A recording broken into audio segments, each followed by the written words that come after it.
And it's a moment in history captured with a rare document. Yeah, in today's Show and Tell with Tony, Tony almost gets his hands on a priceless piece of history. Here he is with the story. So today I'm with Carrie Timchuk, who is the executive director of the Oregon Historical Society. And if ever there were a warehouse of things to show and tell, we've got it. This was, you want it, we got it. You came to the right place. Well, what did you bring for us today out of all the things you could have chosen? Well, one of my very favorite letters in our collection is this handwritten letter here, written in 1860 to a fellow here in Oregon, and it was written by Abraham Lincoln. Handwritten letter. From Abraham Lincoln. Can I touch it? You can touch the plastic wrap on there, so yes. So.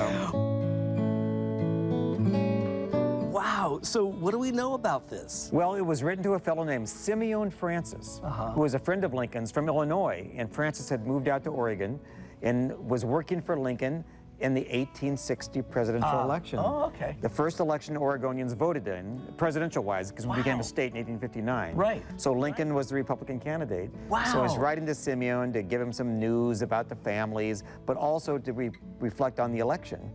And in the letter, Lincoln says that it has really dawned on him that he's going to win.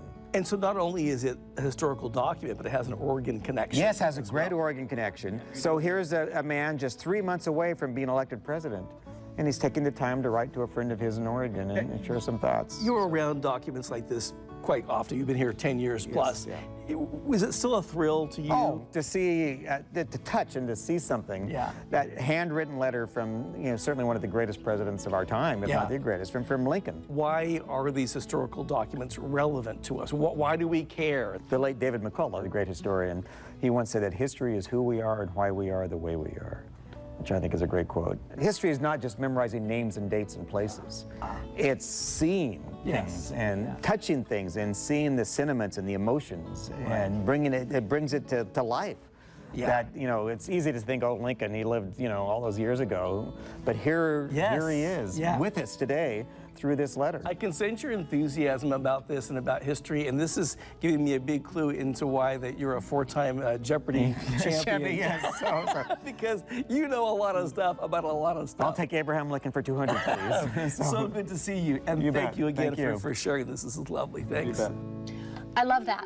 Because of that, he's here with us today. Yeah. It brings it to life. Neat. Yeah, It really gave me does. chills being that, and he was kind of flipping it around. Yeah, I'm like, Carrie, whoa. Yeah. But I That's also a real noticed thing. That's him not a kind of copy. taking it out of your hands to his hands to Yes. flip it. Anyway, So good. my thanks to Carrie. He's a great guy. Oh, I know. And they have so many just incredible items as part of our If you historical could sit society. down with him for like a dinner party or something like that, just turn everything off and listen to what he has to say. Yeah. Well, Great wealth of information right there. Yeah, and we want to let you know, if you have an item you'd like to share with us, be sure to send Tony an email at showandtellwithtony@kptv.com. Yeah, anything you think might be interesting. For me, it's more about the story than it is the object. So, wide open to ideas and suggestions. Just send me an email. We'll see what we got. I can't wait to see who you hear from. All right. Good luck outdoing the last one, though. Let's go right now.